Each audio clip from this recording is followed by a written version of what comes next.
আসসালামু আলাইকুম ওয়া রাহমাতুল্লাহ। আমি মোহাম্মদ আবদুল্লাহ আল নোমান, বর্তমানে পড়াশোনা করছি বাংলাদেশ কৃষি বিশ্ববিদ্যালয়ের ভেটেরিনারি অনুষদে। তো আজকে তারিখটা যদি বলি সেক্ষেত্রে আজকে 31শে আগস্ট 2025, এখন সময় রাত 10টা।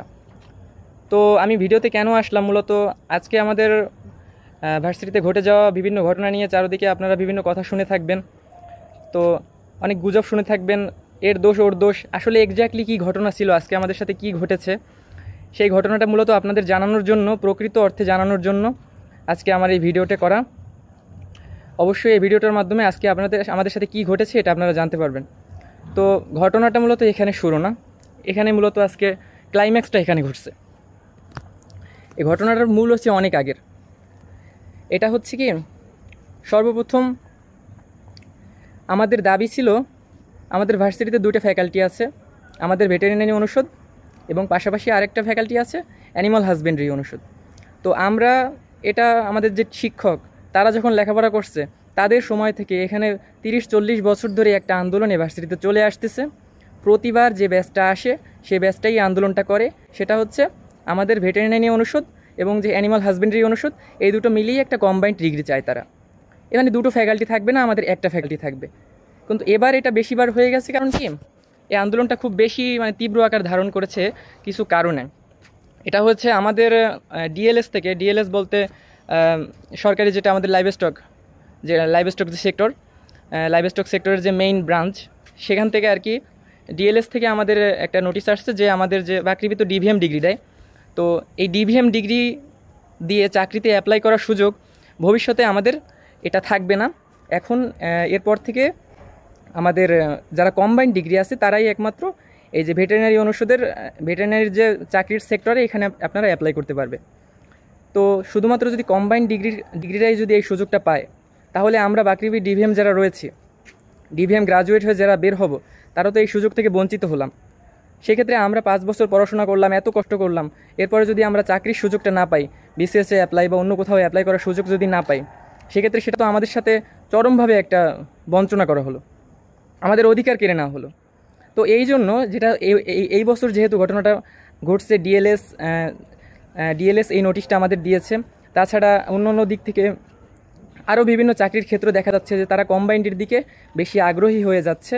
কিন্তু আমাদের তো ডিভিএম ডিগ্রি, যেহেতু আমরাও যদি কম্বাইন্ডটা করি তাহলে আমাদের হচ্ছে এই সব সুবিধাগুলো আমরা পাবো। তো এই লক্ষ্যে আমরা মূলত আন্দোলনটা শুরু করি। বিগত 1 মাস ধরে আমাদের ছাত্ররা আন্দোলন করে যাচ্ছে এবং পুরো বাংলাদেশের অন্য প্রত্যেকটা ভার্সিটি এই কম্বাইন্ডের যখন পক্ষে রয়েছে, আমাদের ভার্সিটির আমাদের শিক্ষকরা, আমাদের ভেটেরিনারির ছাত্ররা, পাশাপাশি যারা অ্যানিমাল হাজবেন্ডারি রয়েছে, তারাও এই সমস্যাটা উপলব্ধি করতে পেরেছে। এর আগের বার যখন আমরা আন্দোলন করছিলাম, তাদেরকে অ্যানিমাল হাজবেন্ডারির আমাদের ছাত্ররা যারা আছে, ছাত্র ভাইরা, তাদেরকে মিসগাইডেড করা হয়েছিল, তারা আমাদের বিপক্ষে গেছিল। কিন্তু এবার তারা আসল সত্যিটা বুঝে গেছে যে আমাদের কেন এই আন্দোলনটা করা দরকার। এটা বোঝার কারণে তারাও এই আন্দোলনে আমাদের সাথে সামনের কাতারে ছিল একেবারে। তো আজকের ঘটনাটা কী জন্য ঘটছে আমি সেটা বলতেছি। তো বিগত 1 মাস ধরে কিন্তু এই আন্দোলনটা চলতেছিল, আমরা প্রতিদিন আন্দোলন করে যাচ্ছি, আমাদের দাবি যেন কম্বাইন্ড হয়, ঠিক আছে। তো আমাদের দাবি মানার জন্য স্যাররা করলো কি, যে নতুন একটা কমিটি তৈরি করলো, যেখানে 2 ফ্যাকাল্টির কেউ থাকবে না, নতুন একটা নিরপেক্ষ কমিটি থাকবে। অন্যান্য ফ্যাকাল্টি যারা রয়েছে, এগ্রিকালচার, ইঞ্জিনিয়ারিং, ইকোনমিক্স, এদেরকে নিয়ে আলাদা একটা কমিটি তৈরি করলো, যে কমিটি সমস্ত কিছু বিশ্লেষণ করবে, সবার সাথে কথাবার্তা বলে একটা রায় দেবে। আমরা অবশ্যই আমাদের যেহেতু ভিসি স্যার এই উদ্যোগটা নিয়েছেন, আমরা একটা প্রশংসা করছি যে না, এবার একটা আমরা সম্ভবত আমরা যে কম্বাইন চাচ্ছি সেটা হয়তো বা হয়ে যাবে। কিন্তু আজকে হচ্ছে সেই কমিটির একটা ফাইনাল মিটিং ছিল। সকাল 9টার সময় আমরা আন্দোলনের জন্য যাই, আন্দোলন না, মূলত আজকে আমাদের মূল টার্গেট ছিল স্যাররা মিটিং করবে, মিটিং করার পর মিটিংয়ের ফলাফল আমাদের হবে। কারণ এতদিন যেখানে এটা আমাদের ন্যায্য দাবি, এখানে আসলে কি বলবো, এখানে স্যারদের আমাদের বিপক্ষে যাওয়ার কোনো কারণ নেই। এখানে আমরা এত বছর পড়াশোনা করলাম, আমরা যদি চাকরির ক্ষেত্রে যদি আমরা সুযোগটা না পাই, তাহলে আমাদের এই পড়াশোনার তো কোনো দাম নেই। তাই না?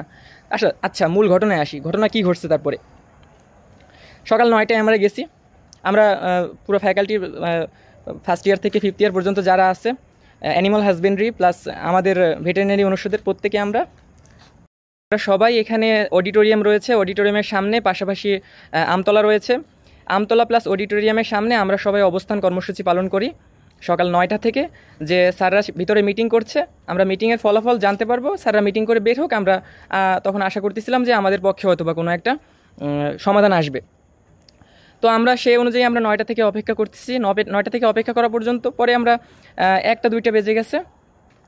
সেই মুহূর্তে আমরা জানতে পারলাম যে স্যারদের মিটিং শেষ হয়েছে। আমরা স্যারদের কি ডিসিশন নিল সেটা জানার জন্য আমরা অপেক্ষা করতেছিলাম। স্যাররা বের হলো এবং আমরা যেটা জানতে পারলাম সেটা হচ্ছে আমরা মূলত এতদিন কিসের জন্য আন্দোলন করতেছিলাম, যে আমাদের ভার্সিটিতে 2টা ফ্যাকাল্টি আছে, অ্যানিমাল হাজবেন্ডারি প্লাস ডিভিএম, এই 2টা যেন কম্বাইন্ড হয়, এটাই তো আমাদের আন্দোলনের মূল লক্ষ্য, তাই না? এখন তারা কি করছে, তারা এই ভিতরে থেকে মিটিং করছে, মিটিং করে তারা ডিসিশন নিছে যে ডিগ্রি হবে 3টা, একটা অ্যানিমাল হাজবেন্ডারি থাকবে, ডিভিএম থাকবে, আর একটা হবে কম্বাইন্ড। এটা কেমন কথা? তাহলে আমরা এতদিন আন্দোলন করলাম কিসের জন্য? আমাদের এর আগে 2টা মাস গেল, এখন গেল আর একটা মাস, কেন আমরা এরকম পিছাবো? আমরা যেখানে চাচ্ছি যে 2টা ফ্যাকাল্টি আছে, 2টা ফ্যাকাল্টিকে এক করে একটা ডিগ্রি নিতে, সেখানে তারা আমাদের আরও মানে টোটাল 3টা ডিগ্রি বাজাই দিছে। মানে আমাদের মধ্যে যে ইউনিটি আছে সেই ইউনিটিটা তখন আরও 3 ভাগ হয়ে যাবে।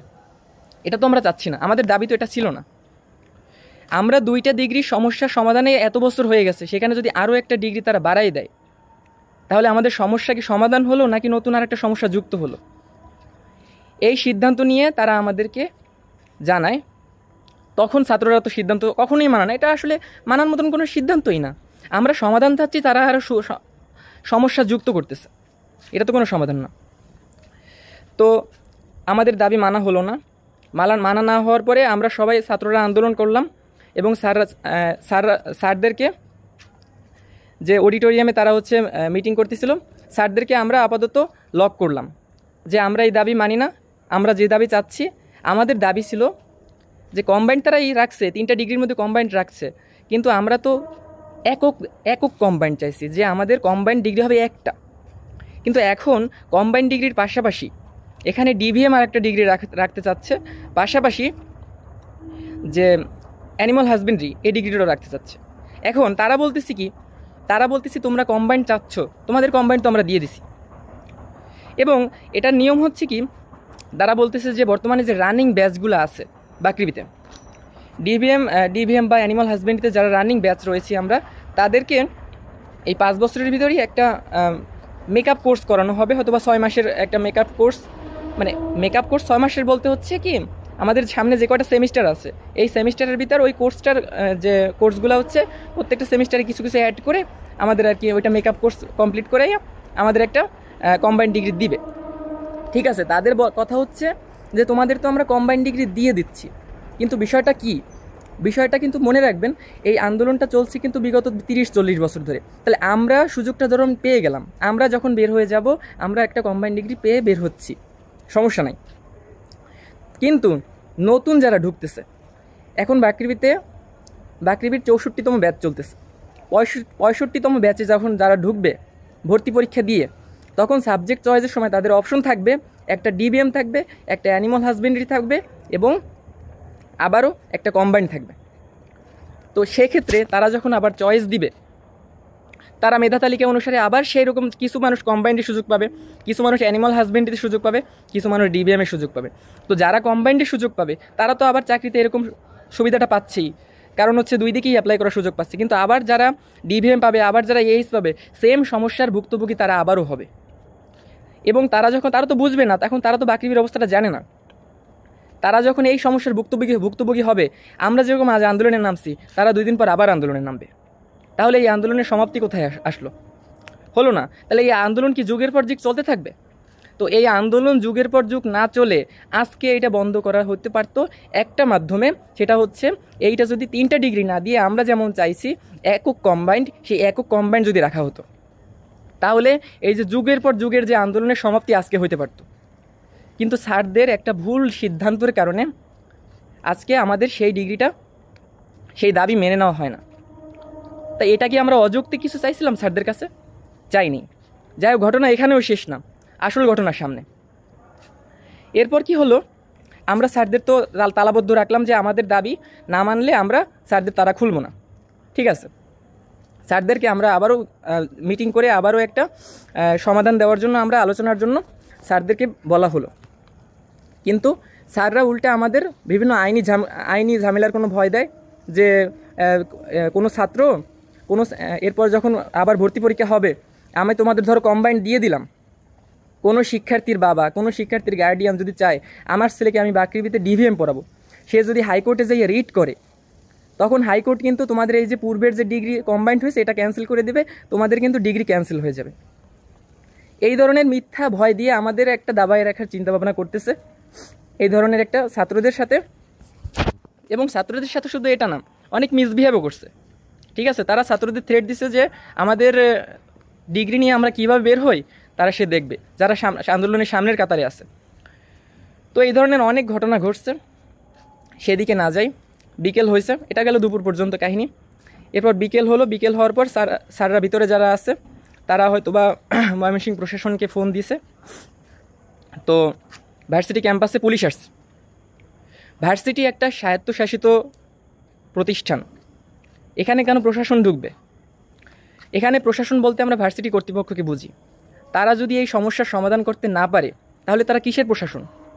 তারা তো ব্যর্থ প্রশাসন।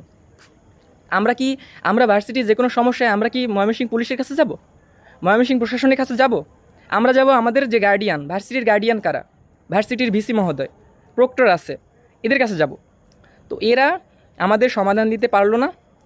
এরা উল্টা নিজেদের আত্মরক্ষা করার জন্য তারা হচ্ছে প্রশাসনিক লোকজন, পুলিশ আনলো, আমাদের ভার্সিটিতে ওসি আসলো, তারপরে ম্যাজিস্ট্রেট আসলো। ওনারা এসে ওনারা আসছে মূলত, তবে ওনাদের বল প্রয়োগ করে নাই, ওনারা ক্ষমতা প্রয়োগ করে নাই। ওনারাও আমাদের ভার্সিটির স্টুডেন্ট ছিলেন, পুরনো স্টুডেন্ট। তো ওনারা আমাদের আসলে আসতেছিল যে দুই পক্ষের একটা আলোচনা সভা করে এই সমস্যাটা সমাধান করার জন্য। কিন্তু এখানে তো আমাদের সমস্যাটা, এখানে তো আমাদের আবেদনটা তো যৌক্তিক। এখানে আমাদের সব সমস্যা শোনার পরে ওনারাও কনভিন্সড যে এটা তো আসলে যৌক্তিক আন্দোলন। আমরা তো অযৌক্তিক কিছু চাচ্ছি না। এই সমস্যা যুগ ধরে সমস্যার সমাধান করার জন্য স্যারদের এই একটা নোটিশই যথেষ্ট ছিল, কিন্তু স্যাররা সেটা দিল না। তো এখন ঘটনার সামনে যাই। বিকেলবেলা কিন্তু তারা আসছে। বিকেলবেলা তারা আসার পরে এটা নিয়ে আমাদের আলোচনা চলতেছে। এখানে অনেক সাংবাদিক কর্মীরা আসছে, যমুনা টিভি, সময় টিভি, এটিএন নিউজ, এখন টিভি সহ বিভিন্ন টিভি চ্যানেল আসছে, আপনারা দেখতে পারবেন। যমুনা টিভিতে এই যে আজকে সন্ধ্যার সময় যমুনা টিভিতে একটা লাইভ শেয়ার হয়েছে, আপনারা সেখানে দেখতে পারবেন যা ঘটনাটা ঘটছে। যাই হোক, আমি ঘটনায় আসি। এটা গেল বিকেল পর্যন্ত কাহিনী। বিকেলের পরে সন্ধ্যা যখন গড়াইয়ে আসছে, তখন হচ্ছে এই যে আমাদের যে ওসি মহোদয় যে আসছে, তারপরে আমাদের যে ম্যাজিস্ট্রেট স্যার আসছে, ওনারা সবাই আমাদের সাথে একটা হচ্ছে মানে আমাদের সাথে একটা মধ্যস্থতা হিসেবে আসছে, যে তারা মধ্যস্থতা হয়ে আমাদের দুই স্যারদের, শিক্ষকদের একটা মিলমিশ করে দেবে। কিন্তু আসলে মিলমিশের তো এখানে কিছু নাই। তারা আমাদের শিক্ষক, তারা আমাদের পিতৃতুল্য, অবশ্যই তাদের আমরা সম্মান করি। তাদেরকে আমাদের ওখানে অবরুদ্ধ করে রাখার কোনো দরকার আছে? তারা কি আমাদের শত্রু না। আমরা শুধুমাত্র চাচ্ছি আমাদের ন্যায্য দাবিটা স্যার দিয়ে দেন। 1 সেকেন্ড যদি আমরা তারপরে আপনাদের আটকেই রাখি, তখন আপনারা যা করে করেন। তারা করলো না করে এরপরে ঘুরছে আসল ঘটনা। এ গেল সন্ধ্যা পর্যন্ত হওয়ার পরে যখন আমরা হচ্ছে ভার্সিটির যে অডিটোরিয়ামের যে সামনের গেট দিয়ে যখন এই সব মধ্যস্থতা চলতেছে, এই যে প্রশাসনিক লোকজন আমাদের সাথে কথোপকথন চলতেছে, স্যাররাও সেখানে ছিল, তখন স্যারদের মধ্যে একদল তারা করছে কি, স্থানীয় যারা বখাটে ছেলেপেলে আছে এখানে যারা লাঠিয়াল বাহিনী, তাদেরকে তারা ম্যানেজ করছে। এবং তখন স্যাররা করছে কি, আরেক দল স্টুডেন্টদের মাধ্যমে তারা হচ্ছে পিছনের যে তালা ছিল সে তালা খুলে ফেলাইছে এবং তারা বের হয়ে গেছে। ঠিক আছে, স্যাররা বের হয়ে গেছে, স্যারদের সাথে তো আমার কোনো নাই, স্যাররা বের হয়ে গেছে, ঠিক আছে। আজকে যদি স্যারদের আমরা না পাই, ঠিক আছে, স্যারদের আমরা আবার পাবো, আবার আমরা মিটিংয়ে বসবো, আমরা একটা সমাধানের দিকে আবার যাব, কোনো সমস্যা নাই। কিন্তু তারা এখানে গিয়েই মানে এখানে তারা এই যে তালা খুলে চলে গেছে, এখানেই তারা থামে নাই। তারা ময়মনসিংহের যে বহিরাগত লাঠিয়াল বাহিনী, তাদেরকে ফোন দিয়া ম্যানেজ করছে। শত শত বাইরের বখাটে ছেলেরা, লাঠিয়াল বাহিনী, তারা লাঠি নিয়ে, রামদা নিয়ে তারা হচ্ছে ভার্সিটির ভিতরে ঢুকে গেছে। আপনারা যমুনা টিভির লাস্ট আজকে সন্ধ্যার আজকে তারিখ কত বলছি, 31শে আগস্ট 2025 একটা লাইভে গেছে, সেখানে যমুনা টিভি সেখানে এখানে আছে। তারা এলো পাথারি আমাদের উপর মারপিট শুরু করে। তারা লাইব্রেরিতে ঢুকে যায়, লাইব্রেরিতে যেই ভাঙচুর করে। আমাদের নারী শিক্ষার্থী ছিল, আমাদের বোনেরা, আমাদের বোনদের গায়ে তারা হাত তুলে, এবং তাদের আপনারা দেখতে পারবেন যে এখানে লাইভে দেখা যাচ্ছে, স্পষ্ট দেখা যাচ্ছে আমাদের এক আপুকে তারা হচ্ছে তারা নারী শিক্ষার্থী, তাদের হচ্ছে মারছে, হসপিটালে নিয়ে যাচ্ছে গাড়িতে করে, দেখতে পারবেন। তো যেখানে প্রশাসনিক ময়মনসিংহের প্রশাসন আছে, ময়মনসিংহের প্রশাসন উপস্থিত, ভিসি স্যার উপস্থিত, বাকৃবির যারা প্রাতিষ্ঠানিক প্রধান তারা সবাই উপস্থিত, এদের উপস্থিতিতে কিভাবে বহিরাগতরা এসে আমাদের ভার্সিটির স্টুডেন্টদের মেরে যায়, আমাদের ভার্সিটির স্টুডেন্টদের গায়ে হাত তুলে, আমি তো সেটা বুঝতেছি না। এটা কাদের মদদে হতেছে? আপনাদের কি মনে হয় এখানে কি এই ভার্সিটির প্রশাসনরাই তাদের যদি সিগন্যাল না থাকতো বাইরের কোনো লোক ঢুকতে পারে? কখনো ঢুকতে পারে না। 24-এর আন্দোলনে আমরা দেখছি খুলনা ভার্সিটি ছিল উদাহরণস্বরূপ হয়ে, খুলনা ভার্সিটির ভিসি খুলনা ভার্সিটির স্টুডেন্টদের সাথে থাকার কারণে কোনো বহিরাগতরা এসে খুলনা ভার্সিটির স্টুডেন্টদের প্রতি কোনো অবিচার করতে পারে নাই, এটা আমরা দেখছি প্রমাণস্বরূপ। সুতরাং ভার্সিটির প্রশাসন যদি না চায় তাহলে বহিরাগতরা কিভাবে আমাদের উপর অ্যাটাক করে? তারপরে সন্ধ্যার পরে বহিরাগতরা আমাদের এখানে বিভিন্ন লাঠিপেটা করে, তারপরে প্রচুর ভাঙচুর করে। আপনারা ভিডিওতে দেখছেন, আমার আইডিতেই আছে। প্রচুর ভাঙচুর করে চারদিকে। ভাঙচুর করার পরে তারপরে হচ্ছে আমরা তো প্রস্তুত ছিলাম না, এ ধরনের ঘটনা আমাদের এখানে কখনো হয় না। আমরা শান্তিপ্রিয় স্টুডেন্ট। আমরা কিন্তু ওই যে ঢাকা ভার্সিটি সহ অন্যান্য ভার্সিটিতে যারা দেখি আমরা অল টাইম গ্যাঞ্জাম চলে থাকে, কিন্তু আমাদের ভার্সিটি কিন্তু সেরকম না। আমরা কিন্তু সেরকম প্রস্তুত থাকি না, বরং আমরা এটা সবসময় অ্যাভয়েড করার চেষ্টা করি। তো হঠাৎ এরকম আকস্মিক একটা অ্যাটাকের কারণে আমরা সবাই হতভম্ব হয়ে যাই, আমরা সবাই একটা ছত্রভঙ্গ অবস্থায় হয়ে যাই। আমরা চারদিকে সরাই পড়ার পরে ইমিডিয়েটলি আমরা হলে আসার পর বাকিদের যারা আমাদের বন্ধু বান্ধব আছে বিভিন্ন হল থেকে আমরা ছাত্ররা বের হই এটা প্রতিহত করার জন্য। পরে আমরা সবাই একটা মিছিল নিয়ে ভিসির বাড়ি ঘেরাও করি, ভিসি স্যারের বাড়ি আমরা ঘেরাও করি। সেখানে আমরা কিন্তু ভিসি স্যার তো সেখানে নেই, কারণ ভিসি স্যার হলে থাকে না, ভার্সিটি তার বাসভবনে থাকে না, তিনি শহরে বাসা নিয়ে থাকে। তো সেই ক্ষেত্রে আমরা তাকে তো পাই না। এবং এই ঘটনার পরে সেখানে সেই ময়মনসিংহ প্রশাসনের সেই ম্যাজিস্ট্রেট ছিল যে, ওসি ছিল যে, আমাদের টিচাররা ছিল যে, কেউ নাই। তারা কিন্তু সবাই চলে গেছে, এবং আমাদেরকে রেখে গেছে সেই লাঠিয়াল বাহিনীদের হাতে, যাতে আমাদের একটা ব্যবস্থা হয়। আমরা যখন প্রতিহত করতে যাই তখন কেউ নাই, প্রশাসনেরও কেউ নাই, আর লাঠিয়াল বাহিনী যা ছিল তারা সব কিছু ভাঙচুর করে তারা চলে গেছে। তারা সব কিছু ভাঙচুর করে চলে গেছে। আমরা যাই পরবর্তীতে কাউকে পাই না। এরপরে আমরা হচ্ছে মিছিল দিই। পরবর্তীতে রাত 9:30টার সময় একটা নোটিশ আসে, সেটা হচ্ছে ময়মনসিংহ বিভাগের একটা অফিসিয়াল পেজ থেকে আসে, ময়মনসিংহ জেলা পরিষদ না, আমি সঠিক মনে নাই, পেজটার নাম মনে নেই, ভুলে গেছি।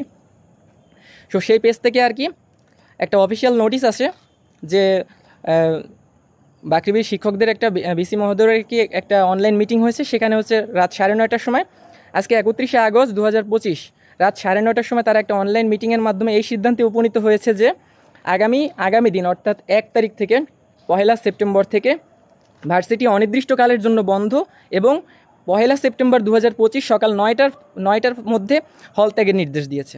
এই সিদ্ধান্ত তারা আসলো। তাহলে কি হলো ঘটনাটা? তাহলে যেই ভার্সিটির প্রশাসন আমাদের ন্যায্য দাবি আদায় করতে গেলাম, আমাদের ন্যায্য দাবি আদায় মানলো না, আমাদের কি দোষ ছিল? আমরা কি চাইছি? আমাদের জাস্ট আমাদের ন্যায্য দাবিটা দিয়ে দিত, আমরা স্যারদের কোনো অসম্মান করতাম না, আমরা স্যারদের ফুলের মালা দিয়ে দরকার বের করতাম। আমরা এতটাই খুশি থাকতাম স্যারদের জন্য। স্যাররা আমাদের ন্যায্য দাবি তো মানলই না, উল্টা স্যাররা তাদের মদদের কারণে, তারা অবশ্যই মদত ছিল, তাদের যদি সাপোর্ট না থাকতো বহিরাগতরা কখনো ঢুকতে পারতো না। তাদের সাপোর্টের কারণে বহিরাগতদের দিয়ে তার নিজের ভার্সিটির স্টুডেন্টদের মায়ের খাওয়াইলো। তারপরে আমাদের পরের দিনই আবার ভার্সিটি ত্যাগের নির্দেশনা দিল, যাতে এই ঘটনা ধামাচাপা পড়ে যায়। একটা তদন্ত কমিটি তৈরি হবে। এই তদন্ত কমিটি তৈরি হওয়ার পরে 3-4 দিন থাকতে পারে সর্বোচ্চ। তারপরে এই তদন্ত কমিটি সেটা হচ্ছে ধামাচাপা পড়ে যাবে। আস্তে আস্তে পুরো ঘটনা যে কী হয়েছিল কেউ জানতে পারবে না। এই হলো আজকে 31শে আগস্ট 2025 আজকে বাংলাদেশ কৃষি বিশ্ববিদ্যালয়ে ঘটা সমস্ত কাহিনী আপনাদের জানানো হলো। ধন্যবাদ সকলকে এতক্ষণ থাকার জন্য আমাদের সঙ্গে। আসসালামু আলাইকুম ওয়া রাহমাতুল্লাহি ওয়া বারাকাতুহু।